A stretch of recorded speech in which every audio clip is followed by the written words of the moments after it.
पोशाख the clothing hub मुंढा Selu. पोशाख मुंढा सेलू. गुणवत्तेला प्रथम प्राधान्य देणारे प्रशिक्षण केंद्र भाऊराव घांडगे यांचे अक्षय कॉम्प्युटर्स, शास्त्रीनगर, HDFC बँकेच्या मागे, सेलू. सेलू तालुक्यातील डासाळा येथे एका 35 वर्षीय महिलेच्या करण्यात आलेल्या विनयभंग प्रकरणी एका तरुणावर गुन्हा दाखल करण्यात आला असून ही घटना घडल्यानंतर संतप्त झालेल्या जमावाने या तरुणास जाब विचारत मारहाण करण्यात आल्याची ग्रामस्थ चर्चा करत आहेत. ही घटना 5 मार्च रोजी दुपारी 1 वाजता महिलेच्या राहत्या घरी डासाळा येथे घडली.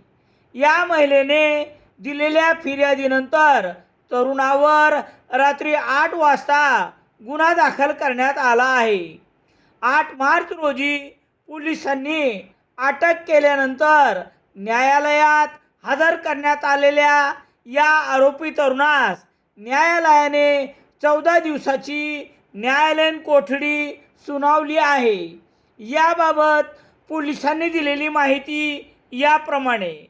सेलू तालुक्यातील डासाळा येथे एका 35 वर्षीय महिलेच्या ती घरी एकटीच असताना आरोपी नजमुद्दीन नसीरुद्दीन शेख राहणार डासाळा याने घरामध्ये अनधिकृत प्रवेश केला.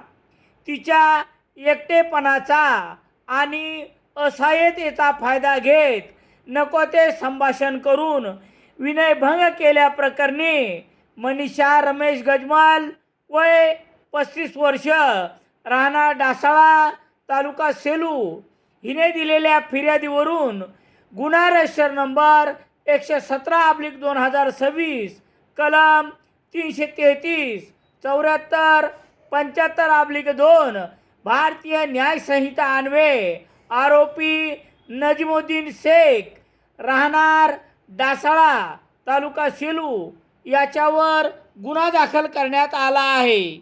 पोलीस निरीक्षक दीपक बोरसे यांच्या मार्गदर्शनाखाली सहाय्यक पोलीस निरीक्षक कृष्णा गायवट पुढील तपास करत आहेत.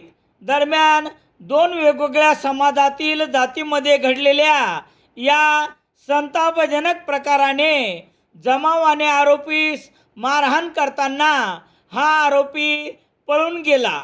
घटना 5 मार्च रोजी दुपारी 1 वाजता घडल्यानंतर या फरार आरोपीस पोलिसांनी 8 मार्च रोजी नजीमुद्दीन शेख यास अटक करून सेलू न्यायालयात हजर केले असता न्यायाधीश GA तराळ यांनी आरोपीस 14 दिवसाची न्यायालयीन कोठडी सुनावल्यामुळे तुरुंगात रवानगी करण्यात आली आहे, अशी माहिती या गुन्ह्याचा तपास करणारे सहाय्यक पोलीस निरीक्षक कृष्णा गायवट यांनी दिली आहे.